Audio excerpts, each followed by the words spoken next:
Hallelujah. Opo, dakila at magpala po naming Ama sa langit, Diyos na mga pangyarihan sa lahat. Sa matamis at mga pangyarihang pangalan mo, aming pinakamamahal na Panginoong Hesus sa unang dalangin, ng aming minamahal at ginagalang na Ebanghelista, aming po minamahal na Pastor Wildy Estrada Almeida, ang iyong banal na propeta, sa huling kapanahunang ito, dakilang Diyos, kami po ay nagpupuri at nagpapasalamat sa iyong mahal na Panginoon sa bawat bahagi na aming pong panambahan sa iyong paglangis, pagkilos, mahal na Panginoon, nagpapatunay na ikay aming kasama sa tuwing kumikilos ka sa aming kalagitnaan, nagpapadama na iyong banal at matamis na presensya, minsanan pa, bago ang lahat, dakilang Diyos, kung saan man kami nasumpungan sa lahat ng aming mga pagkukulang, pagkamali, pagkasala, mga nasambit ng aming mga labi na ikilos, isagawa, na hindi naging kaaya-aya sa iyong mahal na Panginoon. Patawarin mo po kami, kahabagan mo ang bawat isa sa amin, mahal na Panginoon, samahan mo kami sa aming pag-aaral ng iyong banal at makapangyarihang salita. Ikaw siya magpala sa ganang akin. Tunay na wala akong magawa. Dakilang Diyos, patuloy ako umaasa at nagtitiwala sa iyo na ikaw maglagay ng tamang kataga sa aking bibig na may kasamang pag-ibig at kapangyarihan, mahal na Panginoon. Ang lahat ng ito'y aming samot dalangin sa matamis at mapangyarihang pangalan mo. Inaangkin na namin ang lahat-lahat ng katugunan namin dalangin at sama-sama naming sinasaway ang lahat ng uri ng mga gawa ng kaaway, mga hadlang. Cast out, cast out, cast out, cast out. In the mighty name of Jesus we pray. Hallelujah, hallelujah. Praise the Lord, praise the Lord. Purihin ang ating pinakamamahal na Panginoon. Kayo po mga kapatid ay makabalik na po sa inyo pong mga upuan. Purihin po ang ating dakilang Diyos at sa ating pong pagpapatuloy, bago po ang lahat, ako po muna ay nagpapaabot po ng aking pong pinakamataas na pagpupuri, ang kaluwalhatian at ang kadakilaan, pagsamba ay tanging sa ating dakilang Diyos na buhay, sa ating pong pinakamamahal na Panginoong Hesukristo. Purihin po ang ating pinakamamahal na Panginoon, dubling paggalang, pagbati po sa ating beloved and honorable evangelist, Pastor Wildy Estrada Almeida, the end-time prophet of our loving God, at ako po ay nagpapaabot ng pagbati, maging po sa kanya pong mga beloved children, the whole Almeida family, ang ating pong patuloy na pag-alaala sa hindi malilimutang ginintuang turo at pangaral ng ating beloved honorable Assistant Pastor Lina C. Almeida, ating pong beloved Mama Dear. At ako po ay nagpapaabot ng pagbati ng isang magandang hapon po sa ating beloved Yana at beloved Kim. Magandang hapon po, praise the Lord po, purihin ang ating mahal na Panginoon. At sa inyo po mga kapatid, sa mahal na Panginoon, sa lahat ng ating mga minamahal na kapatiran, baguhan man, datihan, sa lahat ng ating beloved live webcast viewers, purihin po ang ating pinakamamahal na Panginoon. At tayo po mga kapatid ay mag-aral ng mga salita ng mahal na Panginoon, at hinihiling ko po ang inyo pong mga pakinig, mga minamahal, sa ating pong pag-aaralan. At ating pong habang hinahanda po ang mga talata ating babasahin, ating pong pamagatan ng ating pong pag-aaralan, learn to appreciate. Learn to appreciate, sa Tagalog, matutong magpahalaga. Ating basahin ang unang mga talata na ating pong pag-aaralan. Dito po sa mga gawa, 20, talata 24, ganito po ang pagkasulat.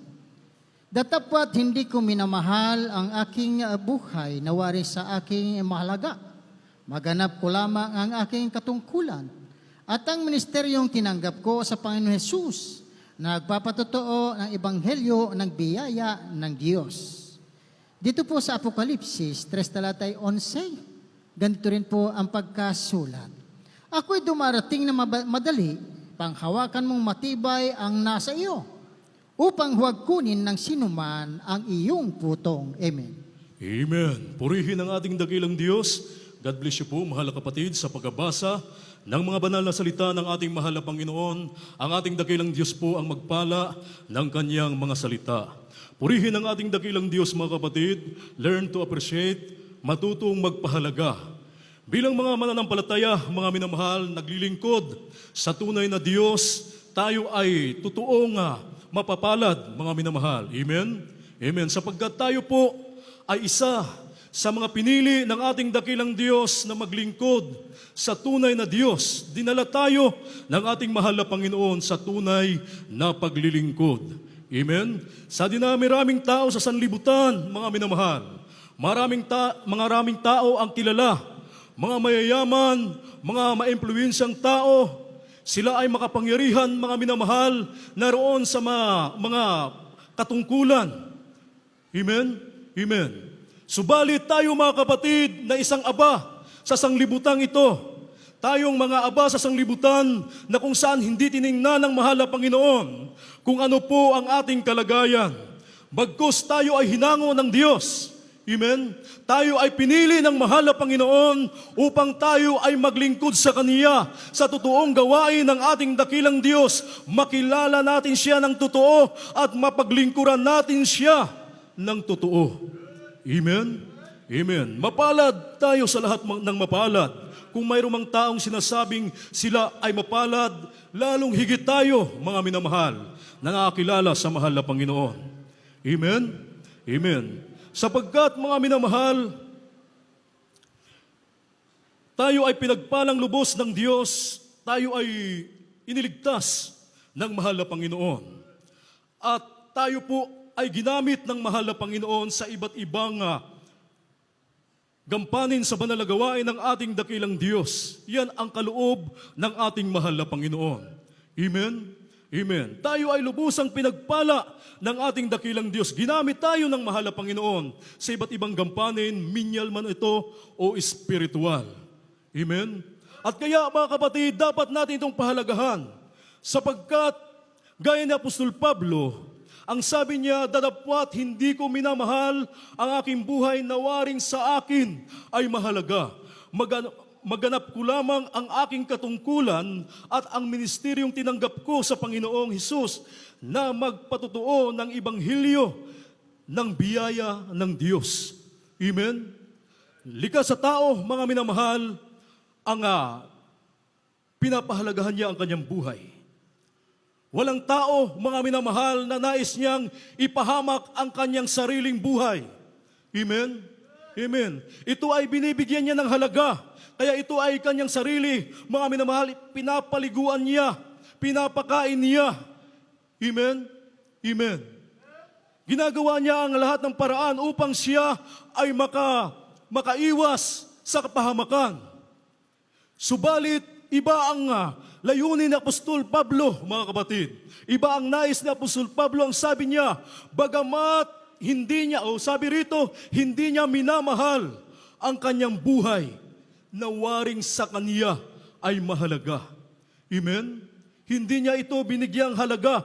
Bagamat ito ay totoo, mga kapatid, ay mahalaga sa tao. Subalit ang sabi niya rito, maganap ko lang ang katungkulang tinanggap ko, yung ministeryong tinanggap ko sa Panginoon. Amen? Amen. Ito ang mayroon tayo, mga kapatid, sa panahon ngayon. Bilang naglilingkod sa tunay na Diyos. Amen? Amen. Ang sabi ng Biblia, maganap ko lang ang katungkulang tinanggap ko sa Panginoon, ang ministeryong tinanggap ko sa Panginoon, na magpatutuo ng Ibanghilyo ng biyaya ng Diyos. Ito ang nakita natin sa ating mga minamahal na mga magulang sa mahal na Panginoon. Amen? Amen. Ang buong buhay nila, mga minamahal, inilaan nila sa paglilingkod sa ating dakilang Diyos.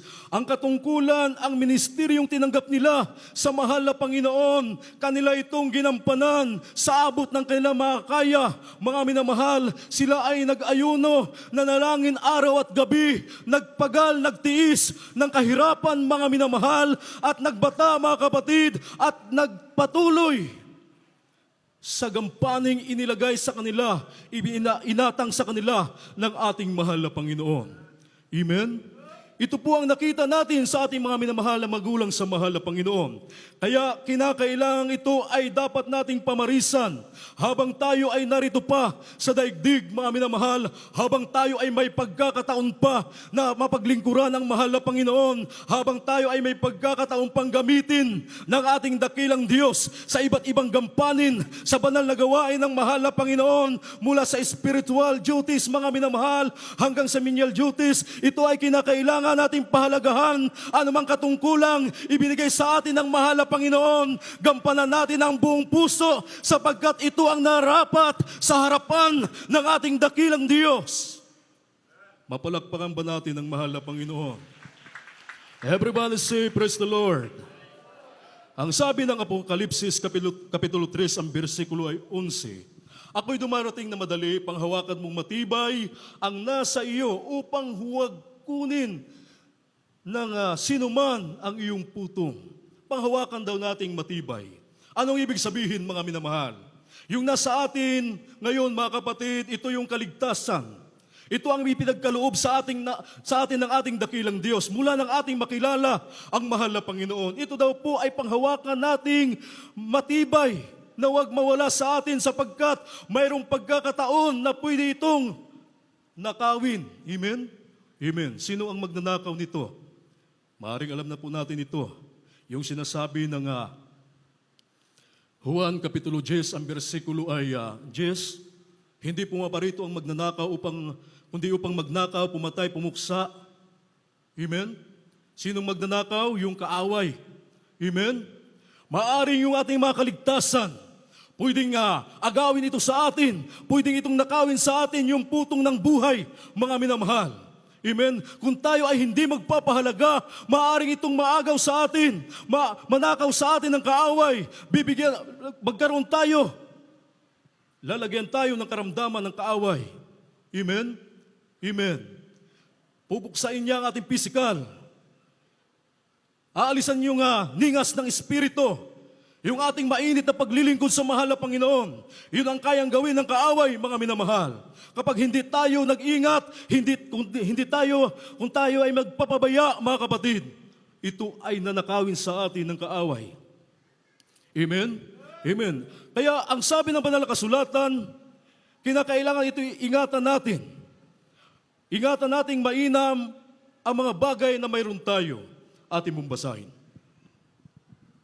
Dito po sa aklat ng Lucas Kapitulo 8, ang talatay 18. Ito po nakasulat. Ingatan ninyo kung paano ang inyong pakikinig, sapagkat sino mang mayroon ay bibigyan, at ang sino mang wala, pati ng inaakala niyang nasa kanya ay aalisin. Dito po sa aklat ng Marcos Kapitulo 8, ang talatay 36. Sapagkat ano ang mapapakinabang ng tao na makamtan ang buong sanlibutan at mapapahamak ang kanyang buhay. Dito po sa aklat ng Hebreo, Kapitulo 2, ang talatay 3 at 4. Paano makatatanan tayo kung ating pabayaan ang ganitong dakilang kaligtasan na ipinangusap ng Panginoon noong una ay pinatunayan sa atin sa pamagitan ng mga nakarinig.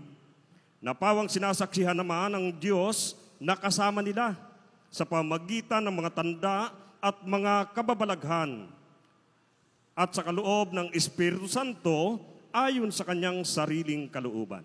Amen.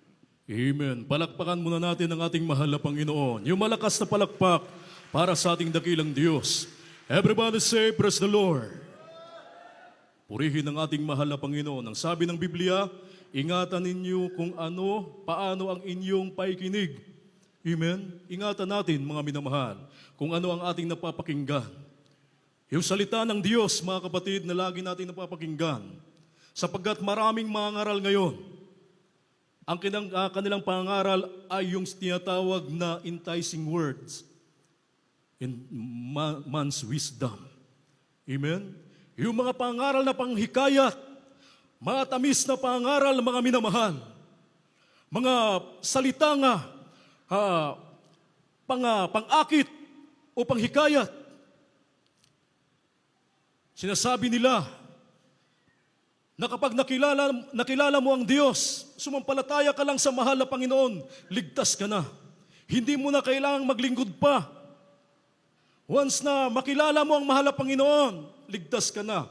Hindi mo na kinakailangan ipagtrabaho ang kaligtasan. Hindi nila pinapangaral ang impyerno, mga minamahal, o dagat-dagatang apoy.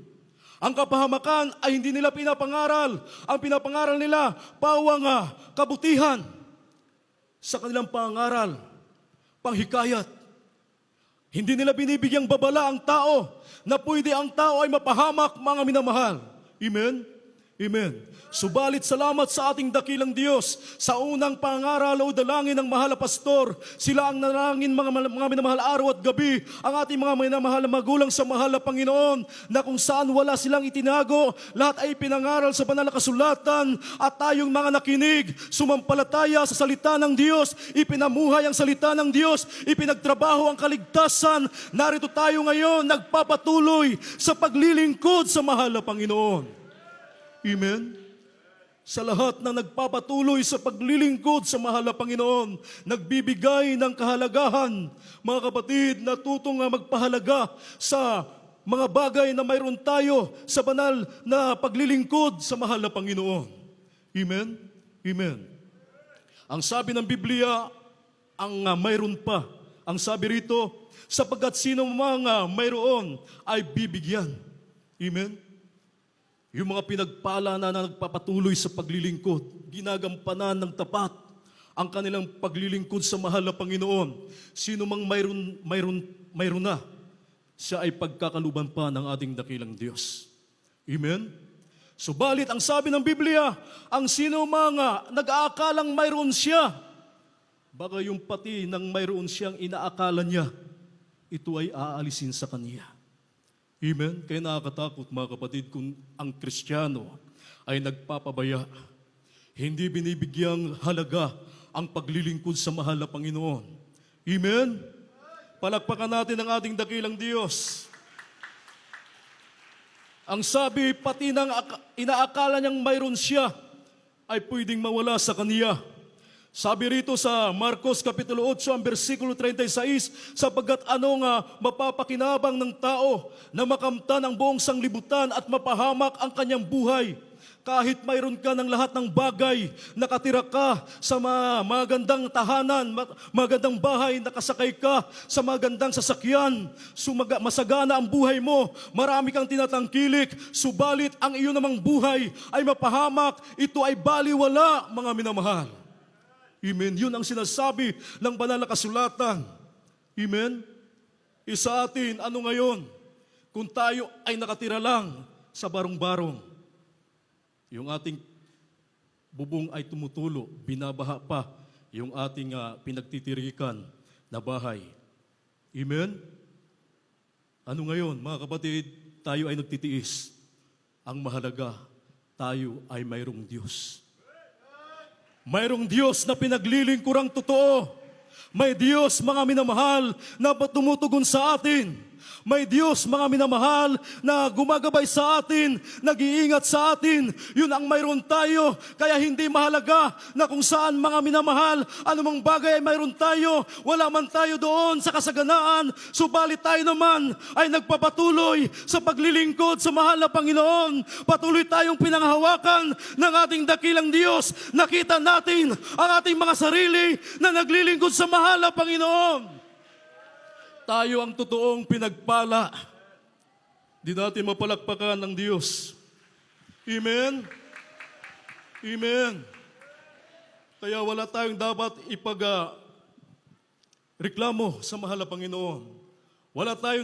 Hindi tayo dapat mumutawi sa ating mga labi ang pagrereklamo kung anong mayroon tayo sa ating buhay. Sapagkat mayroon ng unang ibinigay ang ating dakilang Diyos.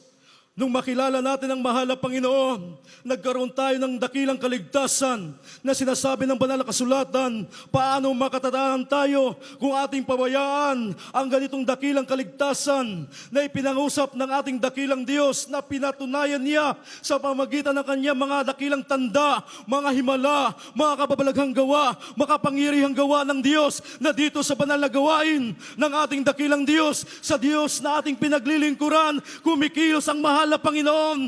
Nakita natin ang kapangyarihan ng ating dakilang Diyos. Kumikilos ng totoo ang mahal na Panginoon. Ang mayroong malulubang karamdaman, ito ay nagsigaling. Ang ating mga gulong buhay ay binago ng Diyos. Binigyan ng kapayapaan. Amen. Ito ang mayroon tayo, mga minamahal, na wala sa sanglibutan, na wala sa mga taong hindi naglilingkod sa mahal na Panginoon. Amen. Palakpakan natin ang ating dakilang Diyos. Purihin ang ating mahal na Panginoon. Huwag nating pabayaan ang ating dakilang kaligtasan. Pahalagahan natin mga minamahal ang mga bagay na meron tayo bilang tayo ay totoong naglilingkod sa mahal na Panginoon.